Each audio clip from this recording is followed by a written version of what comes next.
So when you look at places like Kenya, for instance, that I know of, maybe what, 2 terrorist attacks? But it was everywhere.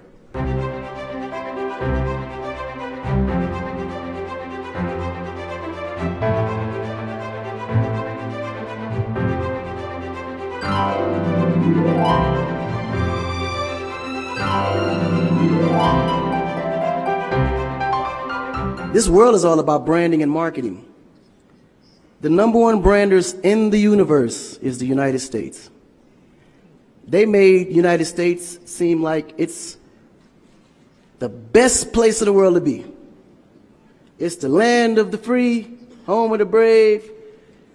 I go there to find and chase my dreams. We have to be able to tell our own stories. Directors, filmmakers, entertainers, it's going to be clearly, and the press, it's going to be your job to redefine how people think about Africa.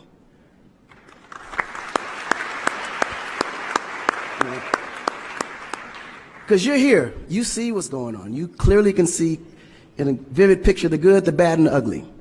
What you choose to put out there is what the world is going to get.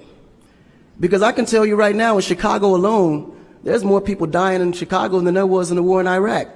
But you would never see that. There's a lot of things that's happening in the U.S. that you would never see because they choose to show you what they want you to see for, you know? It's about country integrity. You have a certain reputation you have to keep. No one puts their family business out into the street. One of the problems we have in Africa is that when something happens, the press is quick to put out negative energy and quick to put out a negative story. And then that story goes on to internet, and other broadcasting systems take it and they post it. So when you look at places like Kenya, for instance, that I know of, maybe what, 2 terrorist attacks? But it was everywhere. So now people was afraid to go to Kenya because somebody shot up the mall. But then when you look online, there was over 25,000 attacks in the U.S., but you only knew about maybe 5 or 6. So we have to really rebrand. And then when you look at how the world perceives Africa, they're right. You know, you see zebras, lions, tigers, bears. Oh my. You get to the point where you think Africa's just a big jungle. The images that they're showing of Africa is historical images. This is way before civilization. This is when they were still, you know, battling with spears, like times of Shaka Zulu. No, I'm serious. But then when you look at the US, they're showing Superman, Batman, you know? Where is our Superman? Where is our, like, Shaka Zulu should be a superhero today. Really? So we have to tell our own stories. I mean, even Jesus is white.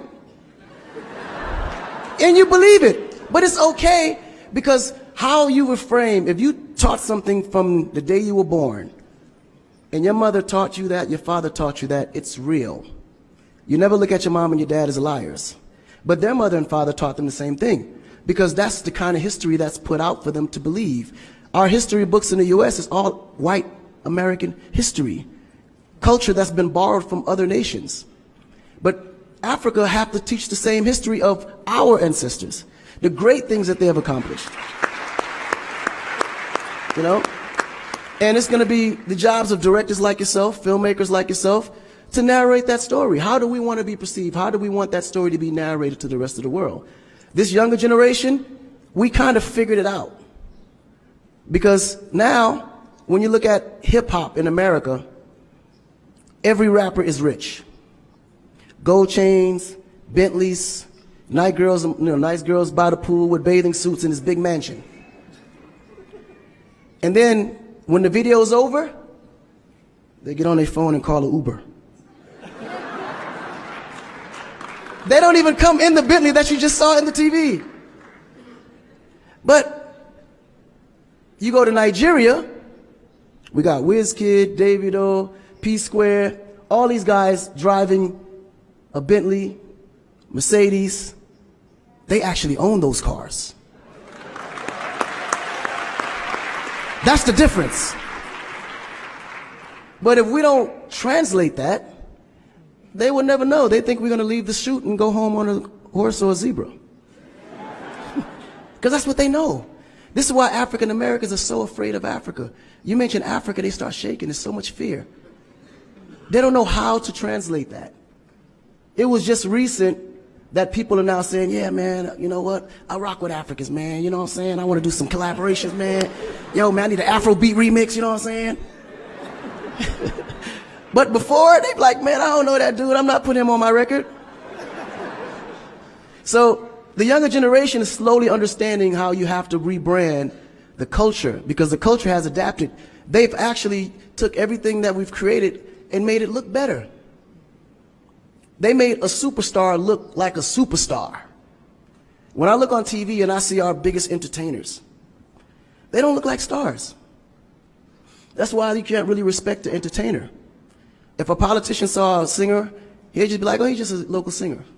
But if he go to that local singer's performance, he may sell out the stadium because he has a huge influence, but the image is not there. So we have to take the image as a huge accountability for ourselves and realize that Africa really does have a reputation. But if we allow our stories to be told, our stories will be told according to their agenda on what they need to be able to benefit from Africa. So we have to tell our story so we can be able to understand how we can utilize that story to benefit for our agenda. You know? So in closing, this job is for the entertainers, the filmmakers, the reporters, and anyone that creates content. We have to rebrand. And we have to rebrand it in the way that we see it and tell the story to where they can understand it, feel comfortable, and want to come here and invest.